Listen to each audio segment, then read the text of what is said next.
It was in the age before machinery was as affordable and slavery was necessary. As machinery became cheaper and more productive than a given man, slavery became unnecessary, but the South wanted to keep it just as a way of life, those silly bastards. Even though they didn't need it. The North was more productive with the use of machinery than the South was with the use of slaves. The North was wealthier per capita than the South because the North didn't have slaves. But I've done videos about slavery and the ineffectualness of it. So now we go back to page 269. This year was a presidential election year. This year that we find Sherman's march to the sea and the end of everything. By every sign, the men could read the Northern people were tired and discouraged. Sherman had not taken Atlanta. Grant had not taken Richmond. Casualty lists had been heavy beyond all previous experience.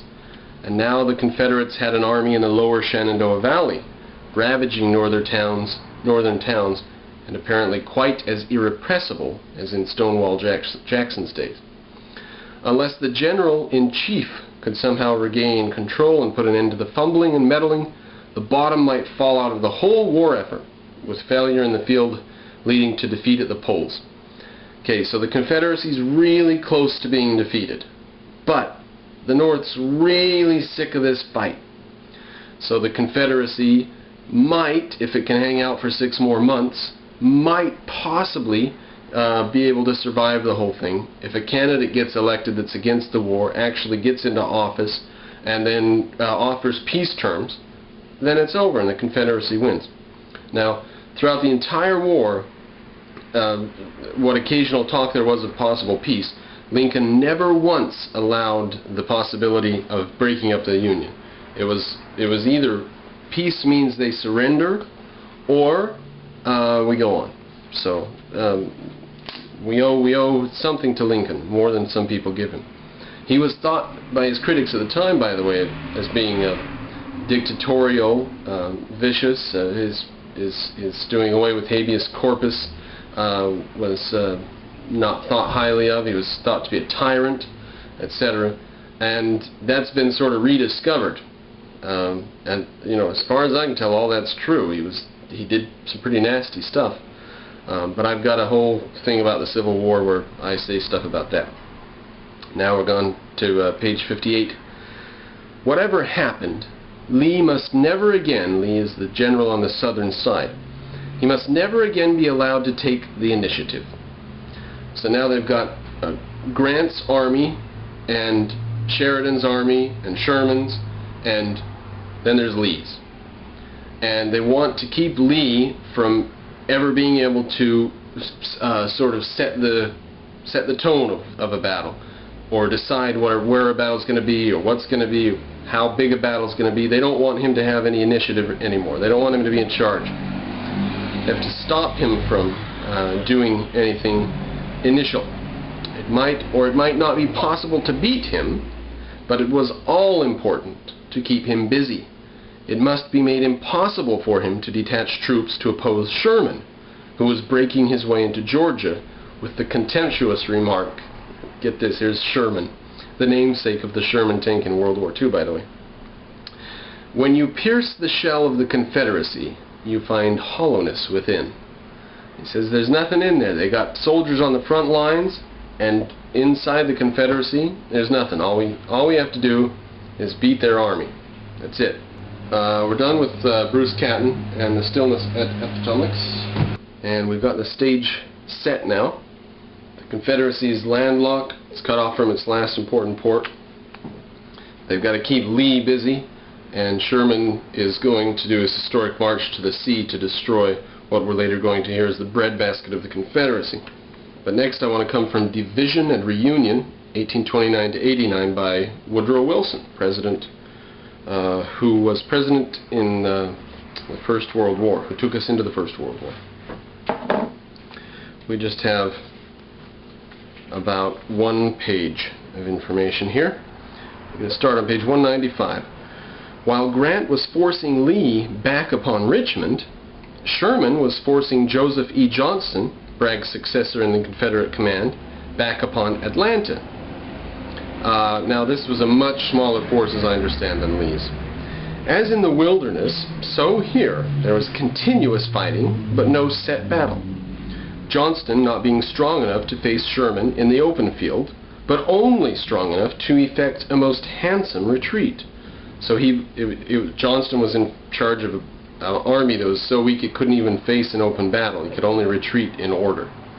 By July, Johnston was in Atlanta for a final stand upon the edge of the great tableland that stretched thence southward to the sea. Affecting dissatisfaction with Johnston's policy of retreat, President Davis removed him from the command and substituted General Hood. Now, we're going to hear in a minute, he was known as slugging or swinging Hood. And swing he did. So, President Davis sees Johnston retreating and thinks, no, we got to fight. He doesn't know. Johnston just doesn't have the soldierly to be able to stand against Sherman. So he replaces him with Hood. Now, Sherman's chief difficulty, the single thing that was most difficult, was removed from him because Johnston's army, now Hood's army, was going to be an obstacle for him. Lee and Grant were going to meet up, and Sheridan. But Hood, or what is now Hood's army, was Johnston's army, is bothering Sherman. Sherman has to deal with it.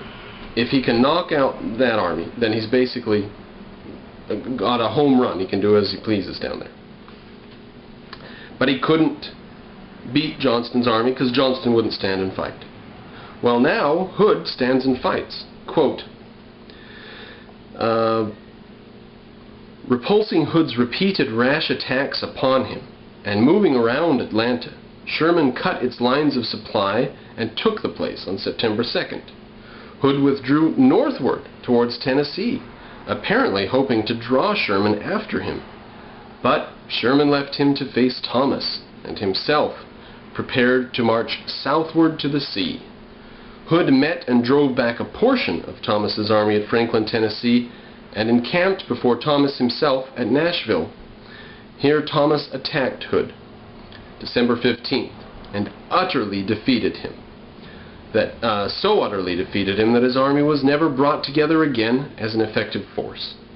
Sherman, meanwhile, had moved as he pleased. He had left Atlanta in November. In December he reached and took Savannah. Turning northward thence, he traversed South Carolina in the opening months of 1865, ruthlessly destroying and burning as he went. That's the end of what we need from Wilson's book. So now we have the middle part of the play, the middle part of the scene. The South's army that was facing Sherman's defeated. Sherman's on his own down there and can do as he pleases, and is basically unopposed in the breadbasket. And now we come from American Military History and the Evolution of Warfare by Doty, Gruber, and Company, page 213. Sometimes called the breadbasket of the Confederacy, the rich Shenandoah Valley had long served as a major source of supply to Lee's army. Consequently, Grant regarded destruction of the valley as a legitimate military objective. So it wasn't just, we're going to destroy it because we hate the South and we want the South to feel discouraged. We're going to destroy it because it is a massive major source of supply and so on. It's a major source of wealth for the army of the South. Once Early's force had been beaten, he believed the pursuing troops should eat out Virginia clear and clean, as far as they go, so that crows flying over it, get this is what Grant says, he wants them to eat Virginia so thoroughly that crows flying over it for the balance of the season will have to carry their provender with them.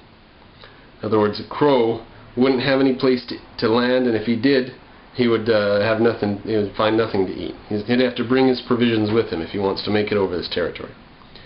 As Grant explained to Sheridan, quote, not Sherman, Sheridan, quote, nothing should be left to invite the enemy to return. Take all provisions, forage, and stock wanted for the use of your command. So take anything you want, loot and plunder, such as cannot